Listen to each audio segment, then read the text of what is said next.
For about 2 decades, the Middle East was the center of this incredible, high stakes drama, a search for peace. And it's a story that's really a roller coaster of soaring hope, unbelievable breakthroughs, and then just crushing despair. So let's dive into what we can learn from this long, elusive quest. To really get why that hope was so powerful, you first have to understand the reality on the ground. The 1980s were filled with scenes just like this one in Lebanon, a country that was just torn to shreds by rival militias and invading armies. Tens of thousands of people died. This was the constant background noise, a level of violence that any dream of peace had to somehow overcome. So, that really brings us to the biggest question of all, doesn't it? When you're surrounded by what feels like endless war, is peace even a real possibility? For a little while, it actually looked like the answer might be yes. As the 1980s were wrapping up, the whole world was changing. The Cold War was finally thawing out, and this massive global shift created this unexpected, almost unbelievable window of opportunity for peace right in the Middle East. And what's so wild is how the old rules just got flipped on their head. Instead of fueling the fight, the big superpowers, the US and the Soviet Union, they actually started working together. You had the Soviets pushing their allies like Syria and the PLO to come to the table, while the US started putting real pressure on Israel to stop building new settlements.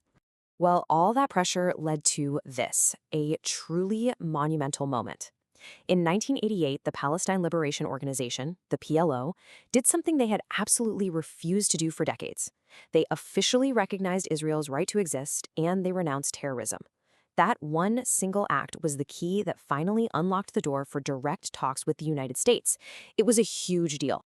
Then, another major event happens that completely resets the chessboard: the Gulf War. It was a regional conflict that, believe it or not, actually sped up the momentum for peace. So here's the quick version of what happened. In August 1990, Saddam Hussein's Iraq rolls into its oil-rich neighbor, Kuwait.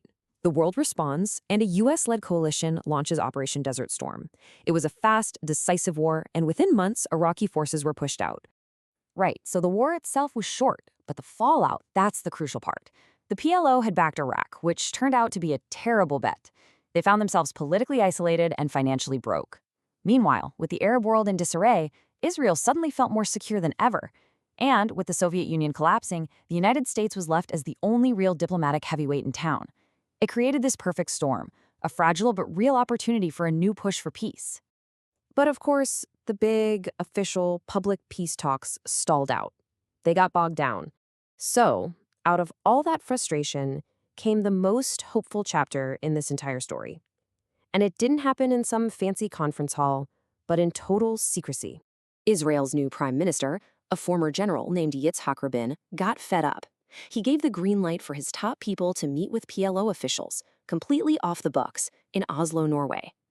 They just bypassed all the politicians, the media, the hardliners on both sides, and started talking directly to each other.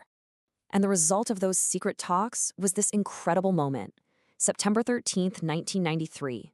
The whole world just stopped and watched, absolutely stunned, as these two lifelong enemies, Yitzhak Rabin and the PLO chairman Yasser Arafat, actually shook hands on the White House lawn. It was one of those rare moments where peace felt not just possible, but maybe even inevitable. So what did they agree to? Well, the deal they signed, the Oslo Accords, was totally groundbreaking. For the very first time, Israel officially recognized the PLO as the representative of the Palestinian people. In return, the PLO reaffirmed Israel's right to exist, and the agreement laid out a 5-year roadmap to create a Palestinian Authority that would govern the West Bank and Gaza. But just as quickly as that hope appeared, it started to fall apart. The foundation of the Oslo Agreement almost immediately came under attack from extremists on both sides, and the political winds started to shift dramatically. You see, one of the biggest problems with the Oslo Accords was that they basically kicked the hardest issues down the road. All the really tough stuff, like the final status of Jerusalem, the right of return for Palestinian refugees, and what to do about all the Israeli settlements scattered across the West Bank, they just left all of that to be figured out later. And then, tragedy. On November 4th, 1995, Prime Minister Yitzhak Rabin, the tough general who would become the face of peace, was assassinated by a right-wing Israeli extremist who was dead set against the deal.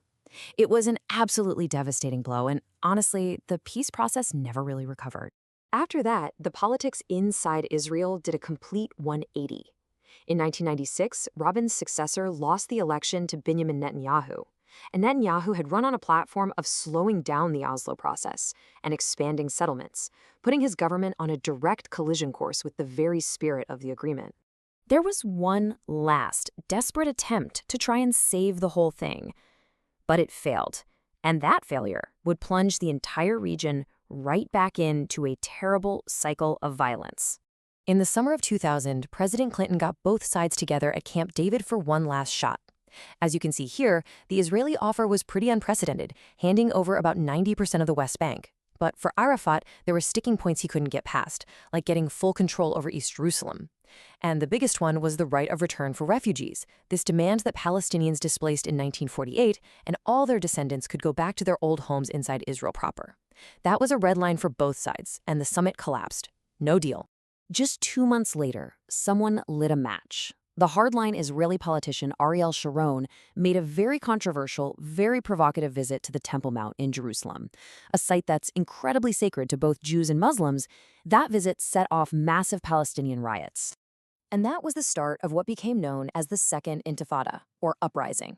It was just a brutal, horrific new chapter of violence. You had Palestinian suicide bombings targeting civilians, and devastating Israeli military crackdowns in response. The hope of the 90s was completely gone, and the Oslo peace process came to a final, screeching halt. It was over. In the wake of that collapse, the entire political landscape just shattered, becoming more fragmented and complicated than ever before, leaving the future of that quest for peace totally up in the air.